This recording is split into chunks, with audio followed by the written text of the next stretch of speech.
Now being recorded. We are certainly living in unique times now, and good morning, everyone. I want to introduce myself. I'm Travis Nipper with Leadership Acceleration. I'll be your moderator this morning, and so I hope everyone's ready and has their coffee and tea and settled in your favorite room there. So again, thank you for joining us today for this podcast. This What Leaders Need to Know in Leading Rapid Change. This, of course, is the second in a series of 2 webinars that covers this relevant and timely topic. For those of you who may have missed part 1, Lisa Jonas will have some helpful info for you momentarily. Just a quick word about our 2 organizations. As many of you know, the Gehring Center offers Leadership Development Institute to help leaders to perform at their highest levels. Our organization, Leadership Acceleration, has exclusively partnered for over 15 years to deliver content for LDI. And moving quickly along here, I did want to welcome our host. You know Lisa, she is the Operations and Program Director for the Gehring Center. And Lisa, take it away. All right, thank you, Travis, and you. Welcome, Diane. So just a couple of quick opening comments. As I said, the Leadership Development Institute has been something we have partnered with Leadership Acceleration for well over 15 years, and our database only goes back half as long as that.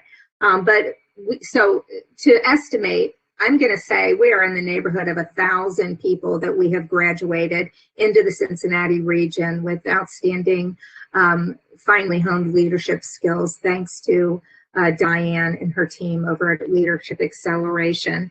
And I talk about this because I want to make sure everybody is aware that these webinars right now that you're on, part 1 and part 2, are part of the contingency plan for how we handled Leadership Development Institute. It rolled out in March with the first session. It is 10 sessions that carry out through spring. Typically, we take a break over the summer, and then again in the fall, we resume. As we finished up our very first session, the stay-at-home order was issued. And so the webinars became part of the contingency plan to bridge us till we could get together again. So on the call today, we have the 2020 class for the Leadership Development Institute. And then we also opened it up to the broader population. We figured we're sharing the information. This system, this platform here can handle 125 people. There's 60 in the class. And essentially, both webinars sold out just in days. Sold out, they're free, but the registration's filled up. So just letting you all know, give you some context for who's on the call, and thank LDI for extending their offering to us. They're doing these webinars at just volunteering their time because of their commitment to all of you. And speaking of commitment, the Gehring Center has 36 corporate partners, companies including Frost Brown Todd, Wells Fargo, and USI Insurance, who underwrite all of our programming and enable us to offer it to our members at a very low, or in the case of these webinars, 0 cost to you. So we always like to give a nod to our sponsors and thank them. A couple of different housekeeping notes. First of all, as you heard, this call is being recorded. For whatever reason, if you have to jump off, or you have a technical difficulty, or you have a colleague who wasn't able to attend, we'll be circulating the link that plays the recording here as soon as the program is over today. And then in the bottom left corner, I want to make sure you see the chat box. Throughout the program today, Diane will be asking all of you to engage with us, or Travis, in the chat box. They're going to throw out some questions, get your pulse on a couple of issues. And then as we go through, as you think of a question, go ahead and type that in the chat box now. We're going to have a Q&A at the end. So I'll be back throughout the program, but for right now, I'm going to sign it off and turn it over to Diane. And Diane, just as a reminder, since you can't, since you're calling in, you might want to give me a heads up when you want me to advance the slides. Sure, thanks, Lisa. So we are on the objective slide to start on slide 5. And so what I'll say as a way to begin is, who would have thought 60 days ago, for those of us that have the luxury of working from home and are thinking about returning to work, one of our biggest challenges would be, how long can we go without a haircut? Most of us are experiencing those things, as well as unprecedented times as it relates to our businesses. And so that's really what we're here to talk about today, is, how we continue to support you to have clarity in crisis. So if you were with us in part one, we talked about acknowledging reality, assessing the change that was needed, and really doing that quick external and internal analysis. Where we ended was helping you to think about those new visioning alternatives for now, as you go back to work, what are those alternative strategies about what has changed, what you need to respond to quickly, and then today's focus, act decisively and align the team, is assuming that you've landed on some clarity around what is changing externally, how your business is going to need to adapt and respond to that, and how do you create that burning platform, which is around act decisively and then align your team. So that's kind of where our focus will be today. And so as we're now on slide 6, Lisa. Sure thing. And Diane, we're getting a message that you could speak a little louder if you don't mind.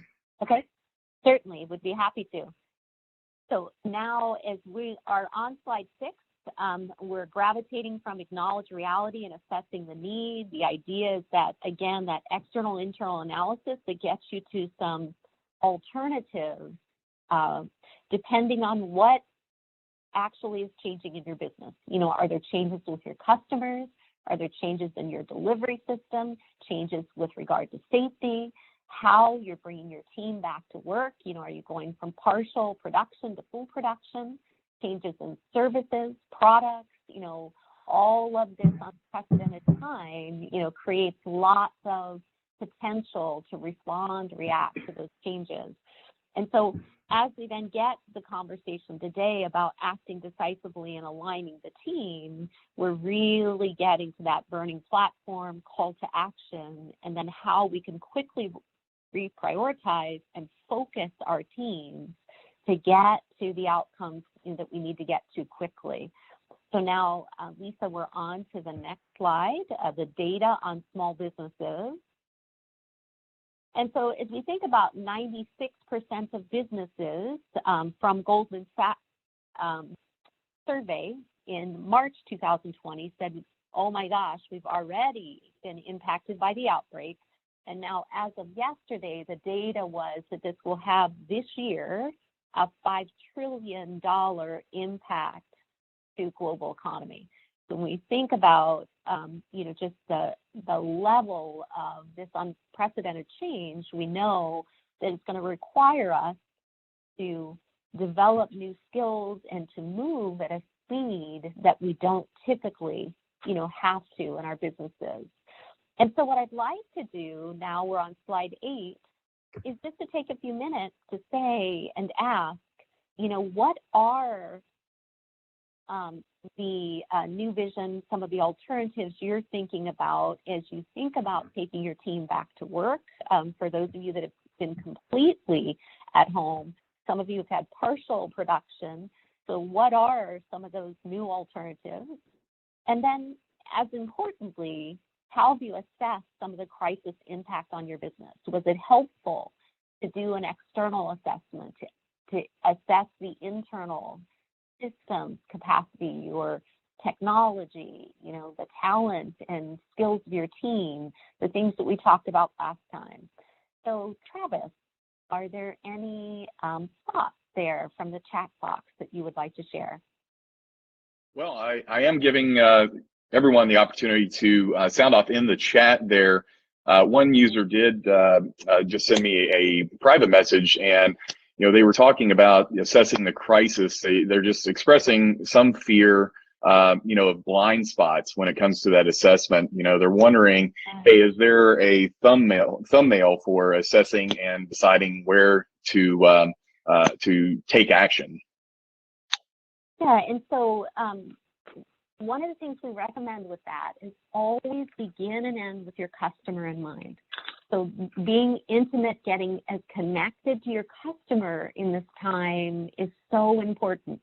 So what are they experiencing? What are they seeing as change? Because that will guide you into, both intuitively and from a data perspective, you know, what changes are going to add the most value to your customers now.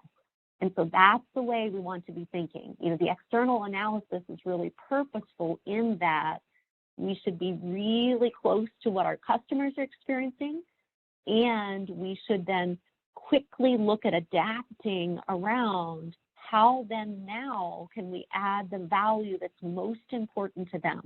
And so at a time when the stress that we're under would compel us to really focus on ourselves and focus on our fear and our worry, it's the very time we need to be reaching out to our customers, understanding what they're facing, and figuring out how we add value now and in the few months coming forward, because we remember those who help us when we're in crisis, and so keeping that connection with customers and really understanding how we can add value now to be the driver of those alternatives that we're talking about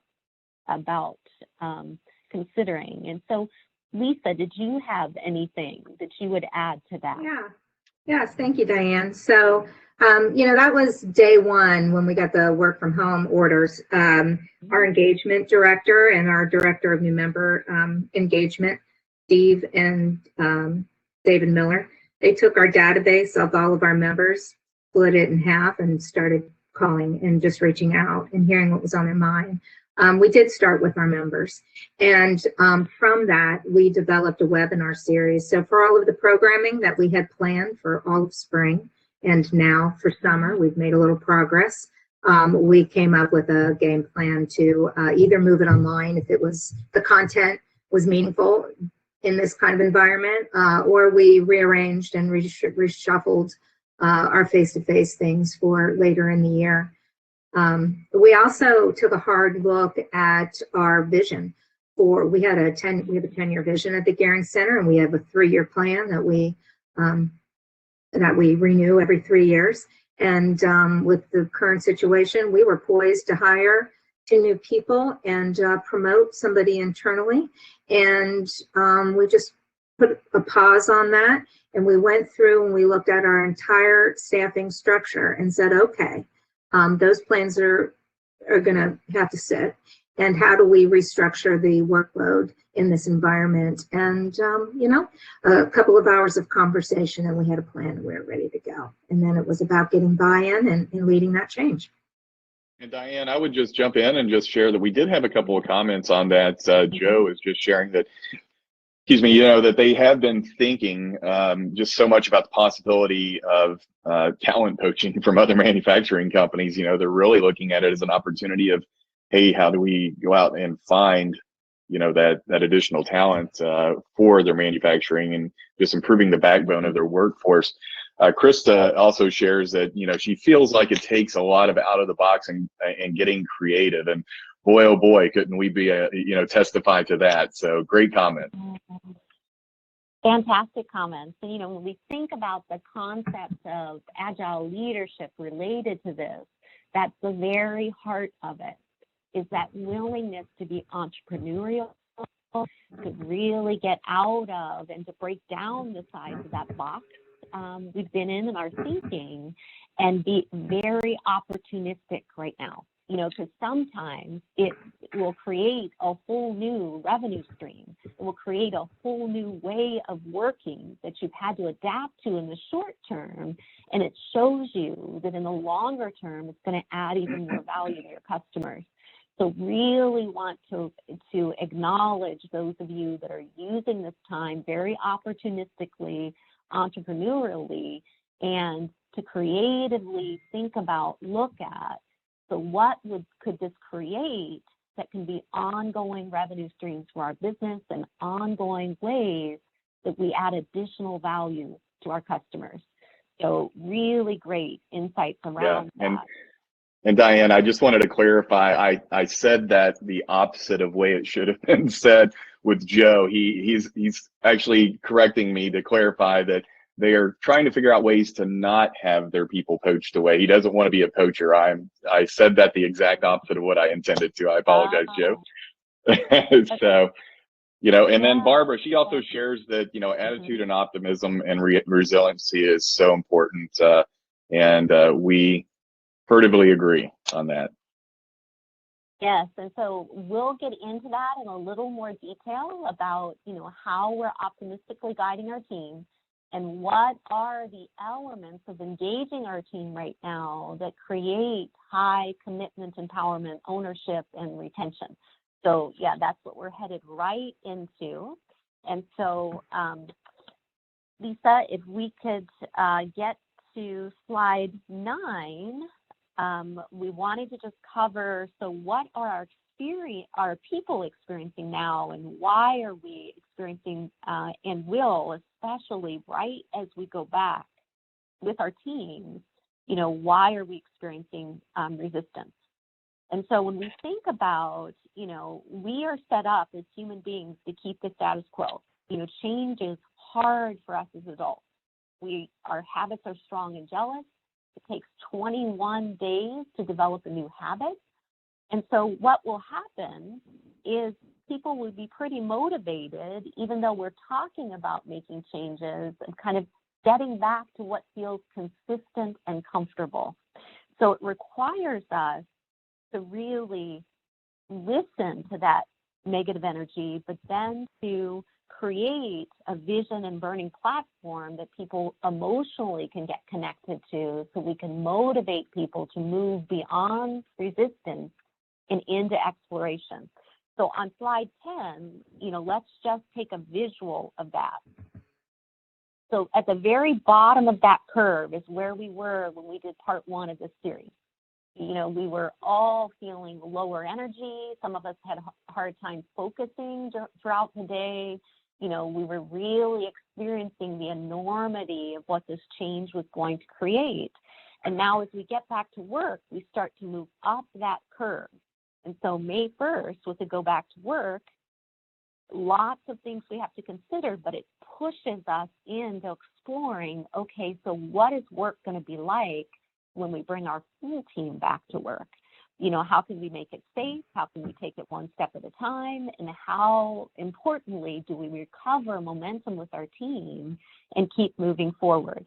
And so for that, we really need that vision and call to action, to get people exploring, getting them individually and collectively moving up that curve toward experimenting, exploration, and then commitment to whatever this new normal is going to be.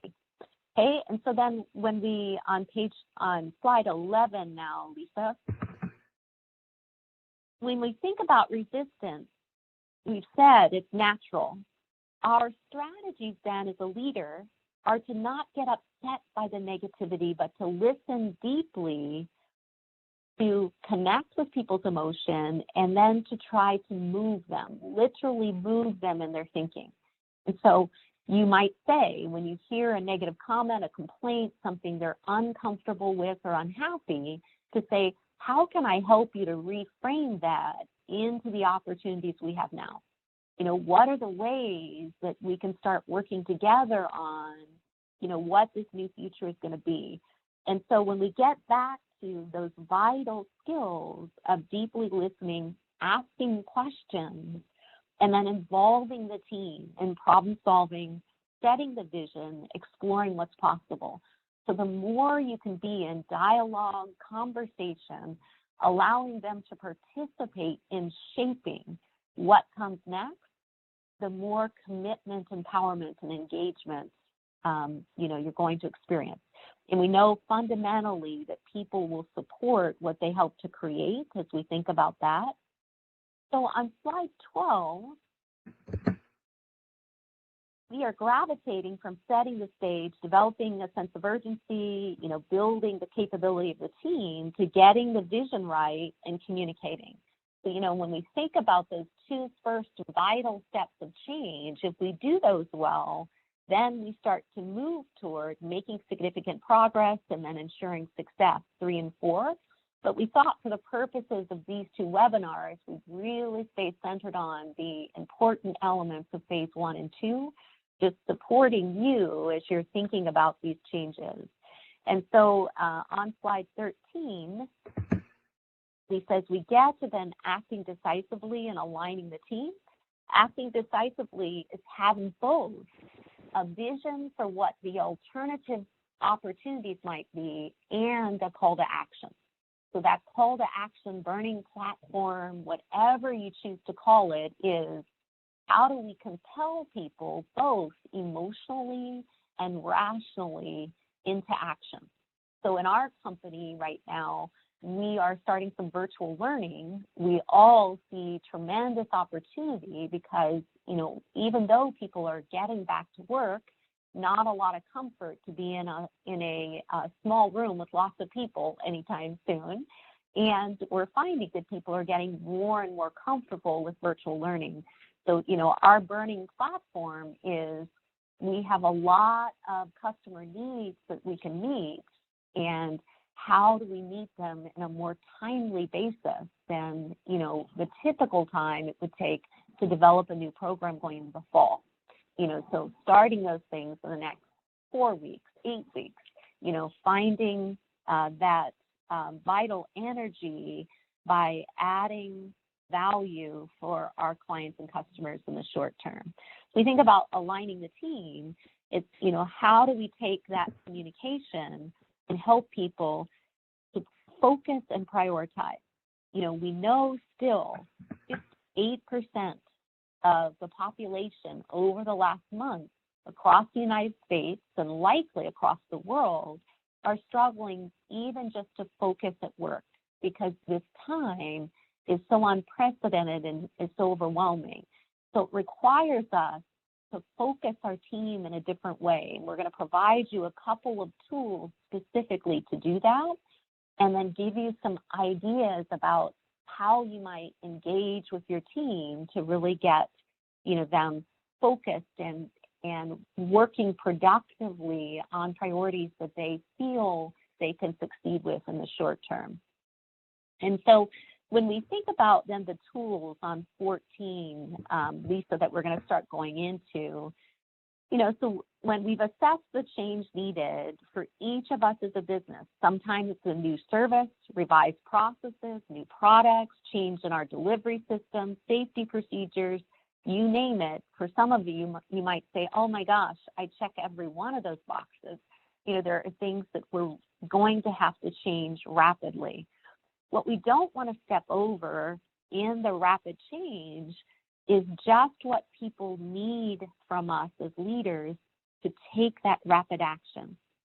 And so in times of significant change, more than any other, people need not only more involvement, but they need more direct and explicit communication.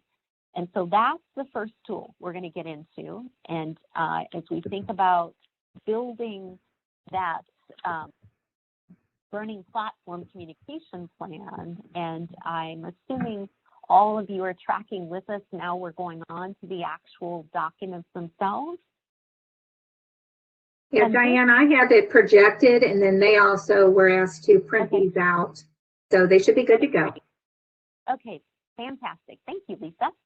So as we're thinking about then the burning platform communication plan, just know that your formal communication on the things that you need people to really grasp and start to understand and get momentum and movement on, your formal communication, even if you do this in a one-page format, is so vital to overtake the informal rumor mill, the fears and worries that people have, because when you go through times like this, people are going to need to go back and refer to what you've communicated often over and over again.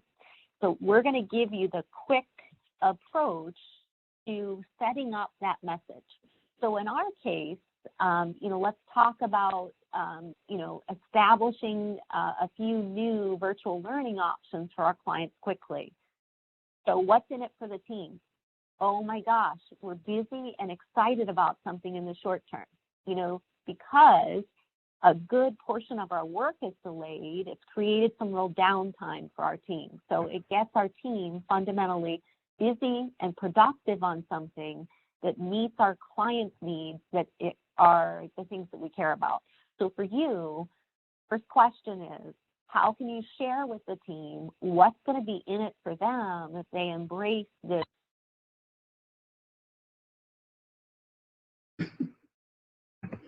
Okay, well, we've lost Diane. Diane, I don't know if we've lost the connection altogether or if you maybe. Let me reconnect you. Let me reconnect you, Lisa. Thanks. Well, I'm going to go ahead and build on what Diane was talking about, because since we're both in the education business, we had a very similar plan. So for the Gehring Center, we were tasked with getting our programming online in rapid succession. And not only that, but much of our programming, had we presented it as planned, it wasn't appropriate in the midst of a pandemic, a global pandemic. The topics would have alienated our members more than brought them in and served them. So we had to come up with a new platform for delivering it and new content to share. And so that got everybody's creative juices flowing. As a result, Diane talked about the quick wins. Through these webinars, because they were free and because that we opened them up to not just our members, but the entire region who we were in contact with and who might have been tuned in with us through social media, etc. Over the last month, we have created about 120 new contacts in the community with business owners, with senior leaders in their organizations or frontline leaders who have tuned into us for the very first time and gotten exposure. And when you think about the morale boost that has provided to our team, it's exponential.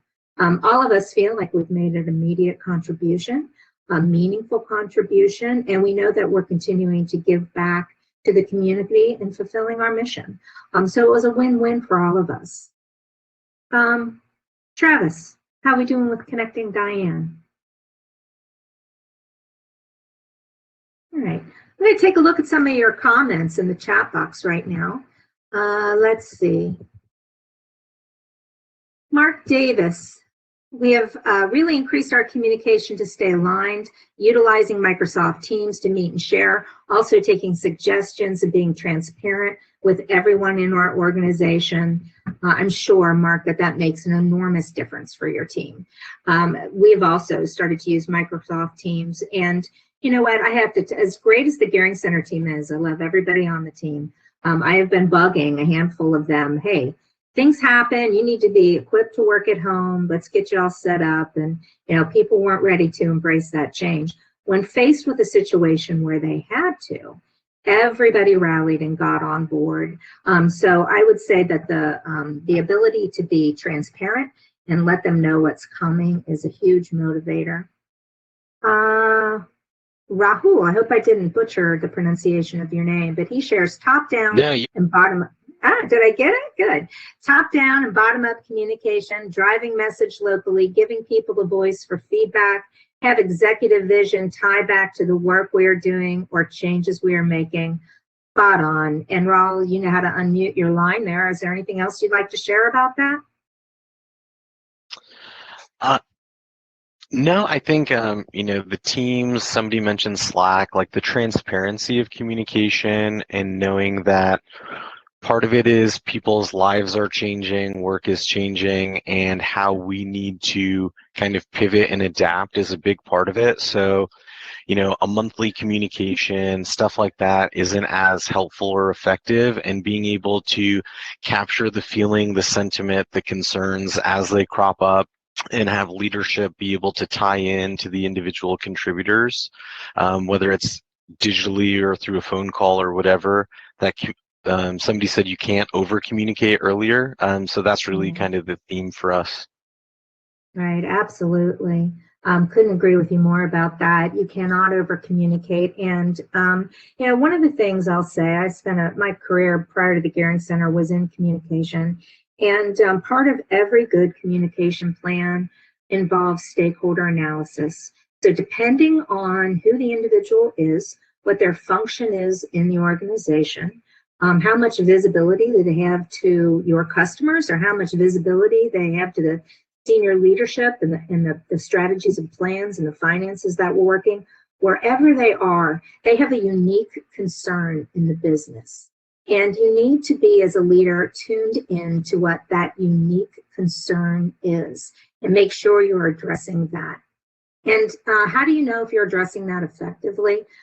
We always rely on something called reflective listening, right? People have a lot of thoughts. Those thoughts are connected to emotions. And as a listener, which communication is largely, when done well, it's about listening. You listen to the person who you're engaging. You reflect back to them what you think they're saying and how they're feeling about what they're saying. And then you ask them to affirm what you've said or correct you. Very important lesson. Travis, do we have Diane back? Okay. I'm going to go on. I'm going to keep taking some comments from all of you. So Douglas, I'm going to read your column or comment, Douglas Detellum, and then I'm going to ask you to open up your line, unmute yourself, and we'll just have a little chat about that. So Douglas says, related to what Diane mentioned for consistent, detailed, and directed communication to prevent any potential value objective drift, including increased team communications on a formal schedule and establishing minimum weekly one-on-ones with all of our team members. That's a great idea. Focusing a bit more on sharing the goals and values across the teams, and surprisingly, the situation has helped us in breaking down organizational silos out of necessity. How powerful a statement. Douglas, what else do you have to share about that? Anything?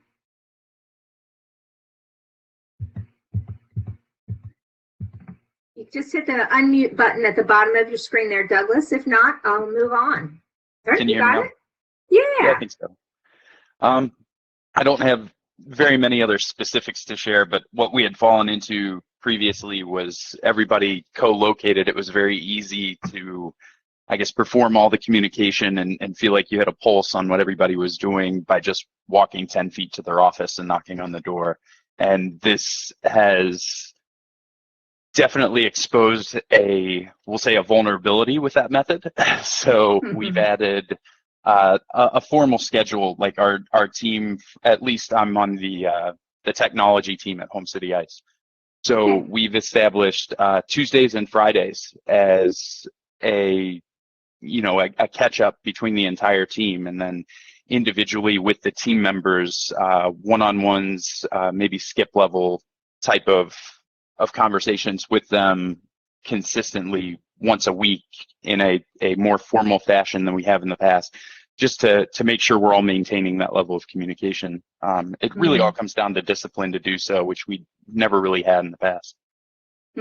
Wow, Douglas, that's really powerful. And if anybody else has had a similar experience, please feel free to go ahead and enter it in the chat box. I'll call on people who want to make comments, just so we don't have a little chaos with multiple people opening their lines simultaneously. But I'll tell you, Douglas, we did the same thing at the Gehring Center. We have an operations team who meets on Mondays. And now that's all done through Microsoft Teams. And then the entire team meets on Fridays. And then in between, we have meetings one-on-one with our president, Carol Butler. And the discipline of those cadenced meetings has, we use a process called traction at the Gehring Center.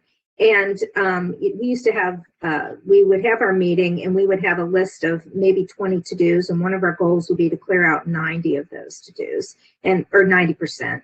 And, we would maybe hit the 40 or 50% threshold every week. What we found, now that we have eliminated the distractions of the live work environment and we're focused at home and we're having these regular meetings that keep us on task and focused on the priority and the plan we're executing, those to-do lists have been completely cleared out, not 90%, 100%. So there's a lot to what you shared. Yeah, Really I think great. it's important and nice that you mentioned the action piece of it. So the one thing that we've done here is the conversations aren't only conversations, they're developing a plan for action, and we come up with actionable items out of each of these meetings. And then when we have the next one, we can recap and see where we stand in terms of progress and completion. Yeah. Really Very great. good. Can you hear Diane. me, Lisa? Yeah, you're back. Welcome back, Hey. Diane. We tap My in. goodness. This has been an interesting hour. Yes, that's for sure. So, so then as we think about building on the great conversation you were just having, you know, this communication burning platform is really just a quick methodology to make sure that you're communicating a change comprehensively.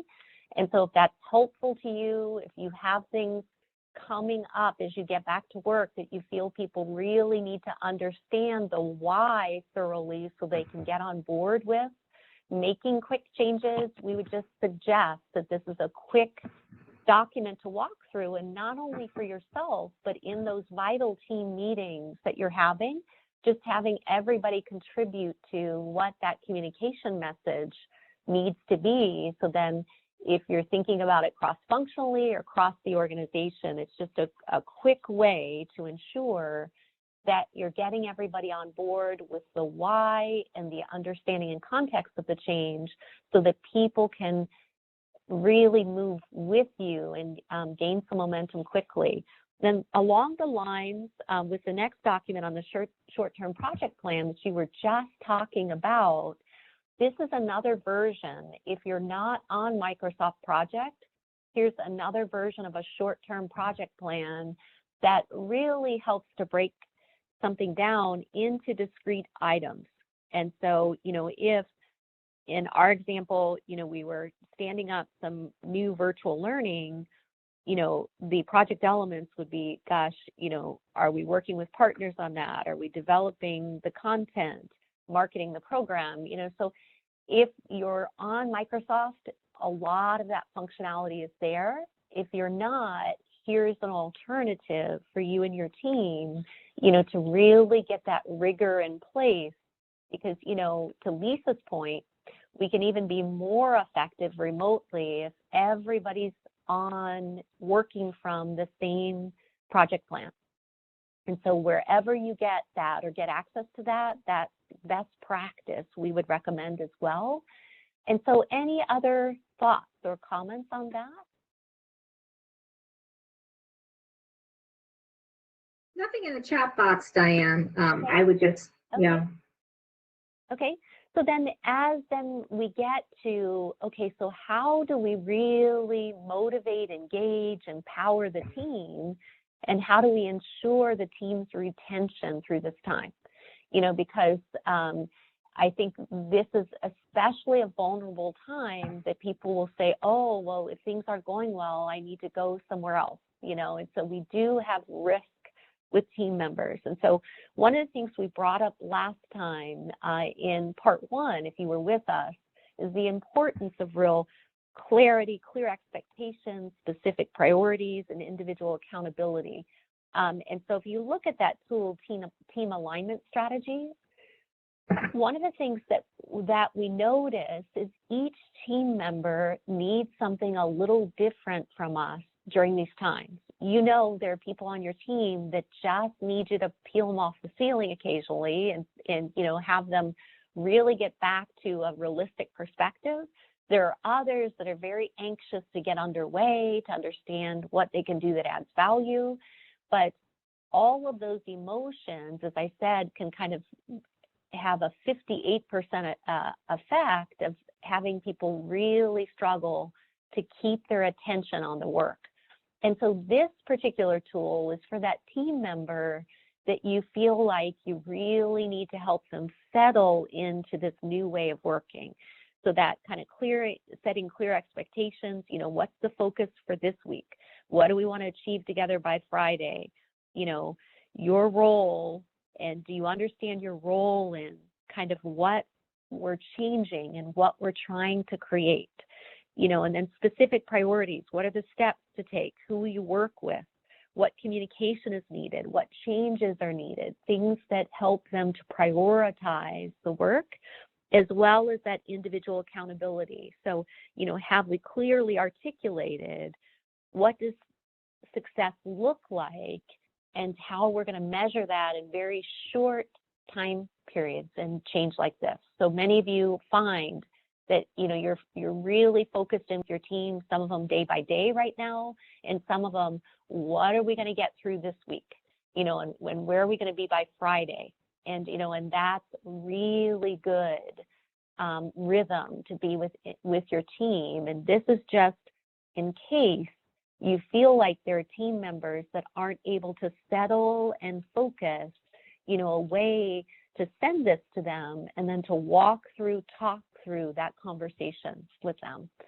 So any thoughts in the chat box, anything that resonates with you about this as you're trying to focus your team members?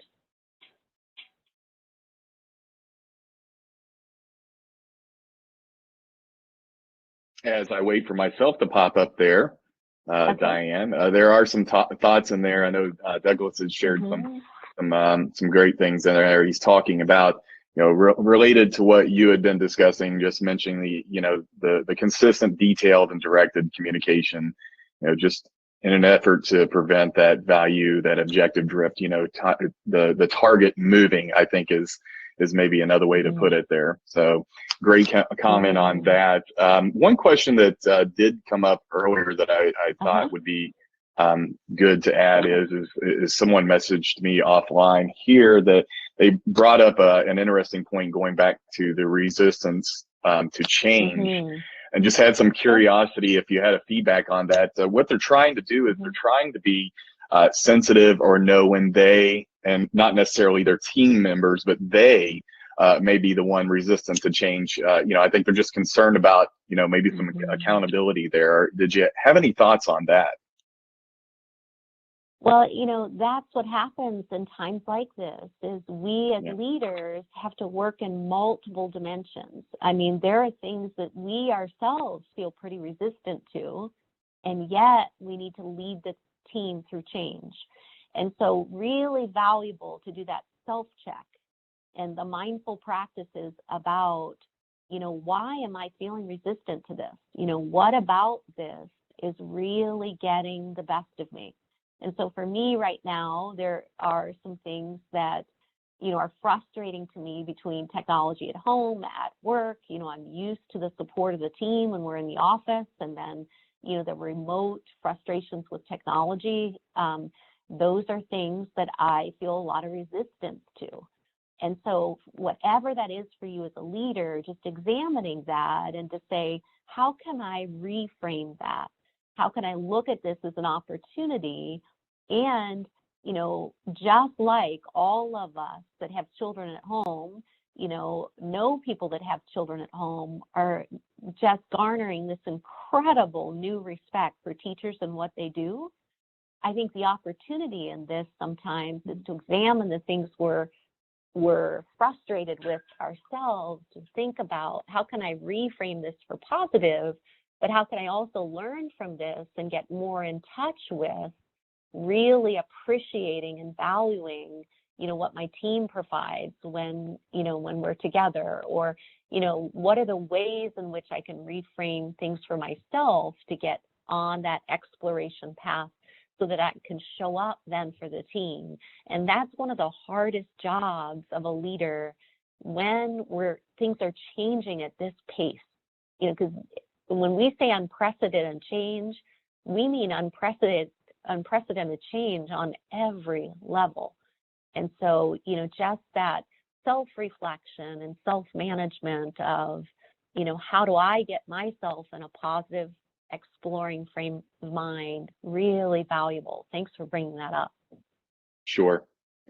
And Doug also makes the point that, you know, that type of weekly one-on-ones, the communication there, and the sharing of the goals is just really something that's helped them break down organizational silos. So it's great to hear that there's kind of some of the unexpected benefits that are coming out of that. Jackie Roberto, who I really have a lot of admiration for, she actually, from a tool standpoint, mentioned Slack. And so in other volunteer organizations that I've been involved in, tools such as Slack or even project management tools like Trello have been quite useful, and they may be more useful and relevant now than they ever have been. So, with a tool like Slack, it's great that, you can cut down on some of what I call the email tsunami that happens as you're trying to manage these projects remotely. It just gives you a great area to, communicate and collaborate, because who hasn't been able to, identify with, the sorting through an email thread to find the relevant information that you want. So, just from a tool standpoint, I thought that it was great that Jackie brought that up. Oh, yeah, very, very helpful. And I think, these new things we learn to adapt to, are best practices anyway, often help us to have more rigor and discipline in how we're communicating as a team. So I'm going to encourage everybody to keep that discipline up and keep the process in play. And it also then opens up for many of us more remote and flexible working opportunities for the entire team. Because once we find, that we can be successful, even though many of us are going back to work gradually, we may find that there's just more of an opening to be flexible around where people work, because we know that's a trend we're moving toward in the future anyway. So just a couple of things that, wow, some great things to just keep the momentum on now that we've learned how well they can work. So the last thing I just wanted to review quickly is, as we transition back to work, we've been in this intensive time where people and teams have been meeting every day, broader work teams once a week. And now we've got to slowly get back to empowering that first line of leaders with the autonomy they need to lead forward. And so I just dropped a weekly priority review in. So when you're thinking about managers, supervisors, coordinators, team leads, whoever that lead person is on your team is really having a goal over the next 90 to 120 days to get back to kind of that weekly update and giving this person the vital empowerment and autonomy again to lead a week at a time. And you'll know in your business when you're ready for that. You may say, oh my gosh, in the first 30, 45 days we're back, we're still going to have daily huddles, times that we're meeting really consistently. But, how do you get back to really empowering those frontline leaders so that they're really engaged and we retain them over time back to some rhythm that they can take more ownership and be a bit more empowered? So just curious if there is any feedback around that, any thoughts that anyone has.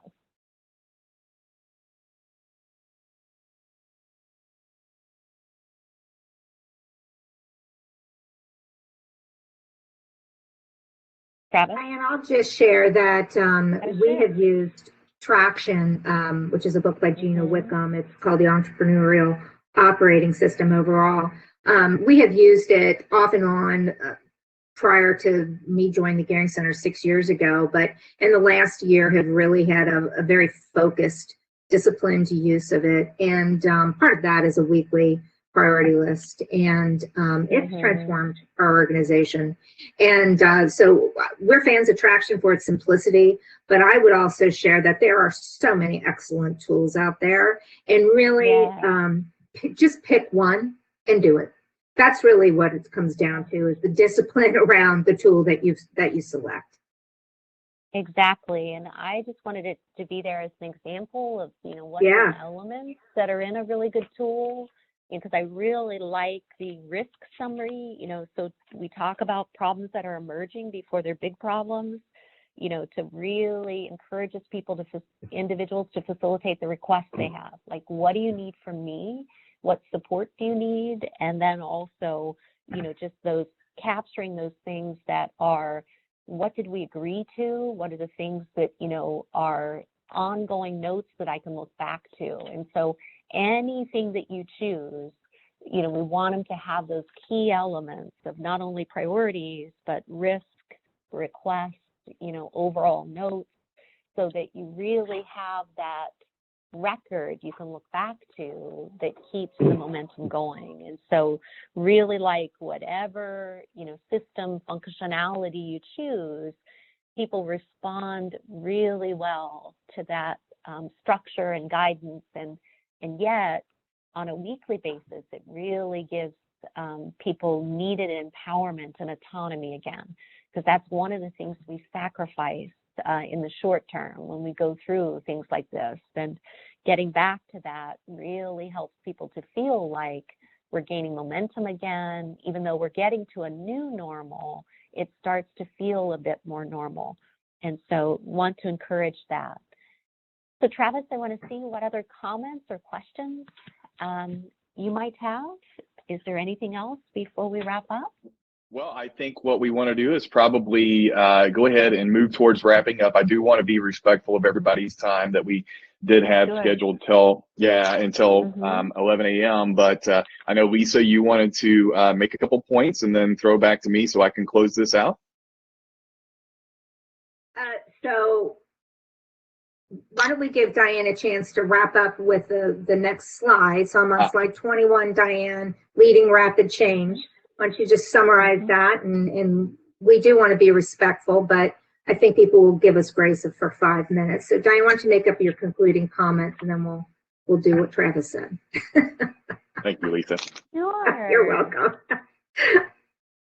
And I think that, most of what leaders commented on today is all of these ways that they're being entrepreneurial, flexible, adapting to the situation. And part of that is so much a part of what gets us successfully through this time. And, the core of what we talked about, acknowledging your current reality. What will happen is that will have to happen. This process will have to happen 3, 4, 5 more times as you get to work. This is, rinse and repeat, because about once every month or 6 weeks, new things are going to come on the horizon, because this unprecedented time has levels of change that'll keep happening. And so what we wanted you to do is to have that, that mindset and skill set, that now when the next change comes along, I'm going to assess, the external environment, understand the internal implications, make a commitment to get to a new vision and plan, act decisively, and then engage the team in that. We believe that at the heart of that, that's going to happen multiple times in multiple change cycles for most of us over the next year. And we just encourage you to, just keep thinking about that, that great entrepreneurialism, the creativity, the adaptability that is so relevant to being a small or privately held business. Is, that's kind of the way we work. That's our thing.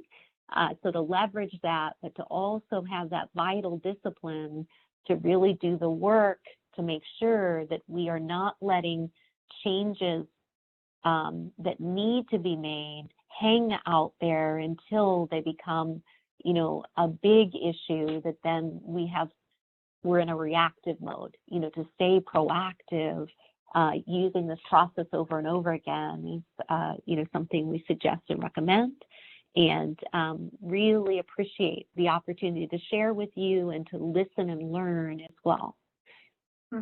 Thanks, Diane. Yeah, thank you. We always want to thoughtfully respond, not react, right? So in the vein of thoughtful response, as I shared at the top of the program, we have a mix of folks on the call today. Looks like I just lost my slide. I'm going to turn that back on. Hopefully you guys can continue to hear me. So here we go. It's loading. There's a slide that I want to get to, so bear with me 1 second. We have a mix of folks on the call today. We have the LDI, people who are enrolled in the Leadership Development Institute, and then we also have folks who have just been tuning into our webcast, in particular, folks who have been following along on the leadership topic. And so because we have this contingency plan in place, where we are going to be restructuring the sessions for the Leadership Development Institute, I want to make sure everybody is aware of a new opportunity that's come about. So we started off with our first session in March, and then we had the stay-at-home order. So essentially, we are restarting LDI in August. On August, let me blow this up so everybody can see it a little better. On August 4th, from 8 to 10, likely at the Gehring Center, it depends on how many registrants we get, we're going to host a new participant overview. So we have about a dozen spots that are newly opened up for LDI for a lot of different reasons. Some people have left their employer and the employer doesn't have a substitute, but for a variety of reasons, we have a dozen spots opened up. And so we're going to essentially, thankfully, Diane is volunteered to do this. We'll have a 2-hour session where we are recapping what was presented in session 1 back in March, strengths-based leadership. There are a few assessments that go along with that we will be sharing with the folks who attend this overview. And so if you are interested in getting involved with the Leadership Development Institute, or if you just want a refresher and you're already enrolled, we encourage everybody to register for this August 4th event, and we'll be sending out links to do that in the next week. Then will be a cadence of every other week that'll take us through December 16th, and we'll end with a nice celebration and a class of combined sessions. So we have an AM and PM class in LDI. For the last session in mid-December, we'll bring those two groups together so they can bond, get to know each other, and celebrate their accomplishment. So I just wanted to extend that invitation to everybody. Make sure you're aware. Anything to add to that, Diane? Just that all are welcome, and we really are looking forward to reconnecting with all of you as soon as August. Yeah, looking forward to it as well. All right, Travis, back to you. Thank you for your patience. Let me get that out. Well, and thank you, and glad we were able to get those final thoughts in there with Diane. Thank you so much, Lisa, and thank you again to Diane Egbers. Really appreciate you sharing your expertise, and to our audience, thank you for sharing your expertise and experience as we rolled with the punches there. It's such a critical time to hear all these perspectives. So for some next steps, you will be receiving an email with resources and a link to the recording for this webinar. We do want to invite you to connect for further questions or comments if you have them. Feel free to engage with both the Gehring Center and Leadership Acceleration on Twitter, LinkedIn, and Facebook. You can find us both there. Be sure to subscribe to the Leading Edge podcast on your favorite podcast platform. You can search the Leading Edge podcast with Travis Nipper on Google to find the podcast. And again, we were just so happy to welcome so many virtual visitors from around Cincinnati and beyond this morning. And on behalf of our hosts, Lisa Jonas and Diane Egbers, this is Travis Nipper thanking you again for joining us, and have a happy and healthy day. Bye, everybody. Thanks, Travis. Bye. Thank you. Thanks.